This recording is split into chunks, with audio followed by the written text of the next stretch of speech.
Assalamualaikum warahmatullahi wabarakatuh. Alhamdulillahi rabbil alamin.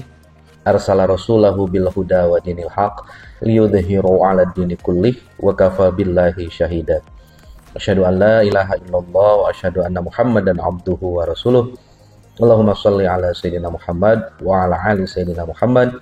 Rabbi shrah li sadri wa yassir li amri wa hlul 'uqdatam min lisani yafqahu qawli, amma ba'du.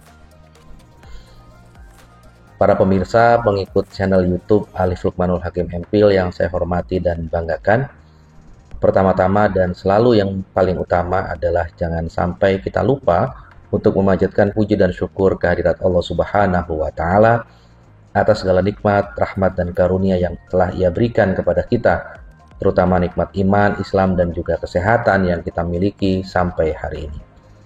Sholawat dan tentunya salam semoga selalu terlimpahkan kepada junjungan kita Rasulullah Muhammad sallallahu alaihi wasallam, dan semoga kita semua mendapatkan syafaat beliau fid din wa dunya hatal akhirah, Allahumma amin. Para pemirsa sekalian, pada kesempatan yang berbahagia ini izinkan saya untuk berbagi kepada pemirsa sekalian, kepada teman-teman sekalian, tentang sebuah tema yang sangat relate dan update dengan baru terjadi belakangan ini. Bagaimana siswa melaporkan tindakan dari seorang guru yang menamparnya karena merokok di lingkungan sekolah, dan juga kejadian-kejadian lain yang terjadi ketika guru memberikan nasihat, memberikan pengingat, reminder dengan cara yang mungkin debatable, cukup diperdebatkan, tapi sebelumnya dulu di zaman saya, generasi milenial, generasi X, itu tidak masalah, Bahkan ketika guru sudah memberikan tindakan-tindakan yang nasihat yang cukup keras pada kita, kita kemudian malah menerimanya dan takut kalau sampai ketahuan orang tua. Nah, sekarang sebaliknya. Tema kita adalah Islam memuliakan guru, Bagaimana kemudian guru itu harus kita muliakan, karena guru bukan sekedar pengajar, guru itu pembimbing jiwa kita, guru itu pendidik kita, dan guru juga penuntun akhlak kita, serta guru itu penjaga ilmu pengetahuan. Islam menempatkan ilmu itu di tempat yang tinggi, teman-teman sekalian, Ketika kita ingat di Al-Quran surat Al-Mujadilah ayat 11, A'udzubillahi minasyaitonirrajim, yarfa'illahu alladhina amanu minkum walladhina utul ilma darajah. Allah akan meninggikan orang-orang yang beriman dan berilmu pengetahuan di antara kamu dengan beberapa derajat. Artinya Allah itu menunjukkan bahwa ilmu itu adalah kemuliaan, dan guru sebagai penyampai ilmu itu memiliki kedudukan yang mulia, yang terpuji di sisi Allah Subhanahu wa Ta'ala. Mengapa demikian? Karena guru adalah pewaris para nabi. Rasulullah bersabda, "Innal ulama'a waratul anbiya." Sesungguhnya ulama itu adalah pewaris para nabi. Hadis riwayat Abu Dawud dan juga Tirmidzi. Guru yang mengajarkan kita ilmu agama, guru yang mengajarkan kita akhlak, guru yang mengajarkan kita ilmu pengetahuan, dan kebaikan adalah bagian dari pewaris kenabian.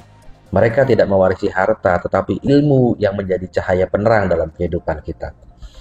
Kewajiban memuliakan guru oleh karena itu sangat harus kita lakukan. Imam Syafi'i berkata, ilmu tidak akan memberi manfaat kecuali dengan adab, dan adab terhadap guru adalah kunci dari barokahnya atau keberkahan dari ilmu. Dalam tradisi Islam, murid mencium tangan gurunya, duduk dengan sopan, dan tidak menyela pembicaraan guru. Ini bukan sekedar budaya, ini bukan sekedar tradisi, tapi bentuk penghormatan yang diajarkan oleh para ulama atas ilmu yang dimilikinya.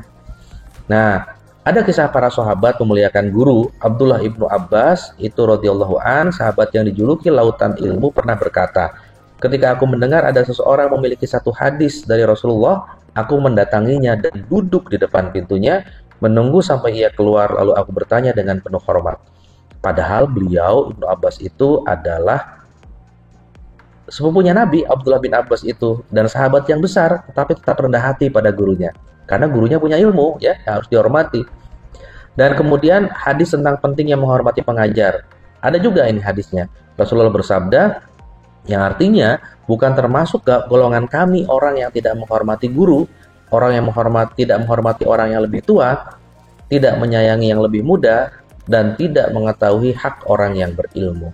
Jadi, hadis ini menegaskan bahwa guru adalah bagian dari iman, dan akhlak dalam Islam. Guru itu kita tahu juga membentuk peradaban. Tanpa guru, kita tidak akan pernah mendapati ilmuwan yang sampai mengajarkan teori-teori baru kepada kita. Tanpa guru tidak ada pemimpin, tanpa guru tidak ada ulama baru. Guru itu adalah fondasi peradaban. Bahkan Nabi Muhammad SAW sendiri disebut sebagai mu'alim atau pengajar, dan guru itu pewaris para nabi.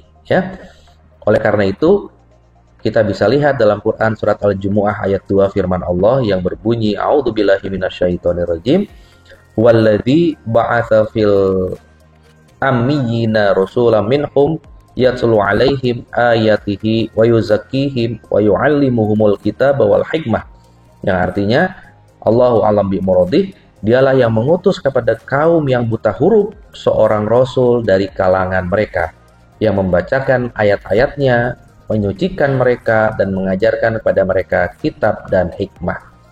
Jadi luar biasa peran guru. Sudah selayaknya kita menghormati guru. Apapun yang dikatakan oleh guru, ketika kita pun tahu track recordnya guru itu, rekam jejaknya baik, seyogianya sebaiknya kita menghormatinya. Kalau memang kita mengetahui atau masyarakat mengetahui perilaku atau ketidakbaikan dari seorang guru itu, ya kita bisa menjadikan itu pertimbangan untuk kita melakukan protes atau ketidaksepakatan, tapi dengan cara yang baik, dengan cara yang kemudian tidak malah merendahkan martabat guru.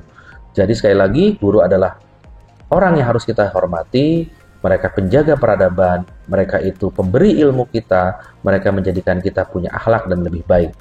Saudaraku, marilah kita memuliakan guru yang bukan hanya kewajiban moral, tetapi juga sebuah ibadah. Adab kita kepada guru, baik di sekolah, di masyarakat, maupun di kehidupan sehari-hari, marilah kita perbaiki bersama, sehingga kita menjadi murid yang beradab, dan Allah menjadikan para guru kita sebagai ahli surga, karena ilmu yang mereka ajarkan kepada kita, dan kita pun akan masuk surga bersama-sama dengan mereka. Allahumma amin. Terima kasih atas kesempatan dan waktunya. Mohon maaf atas segala kekurangan dan juga kehilafan dan kealpaan. Assalamualaikum warahmatullahi wabarakatuh.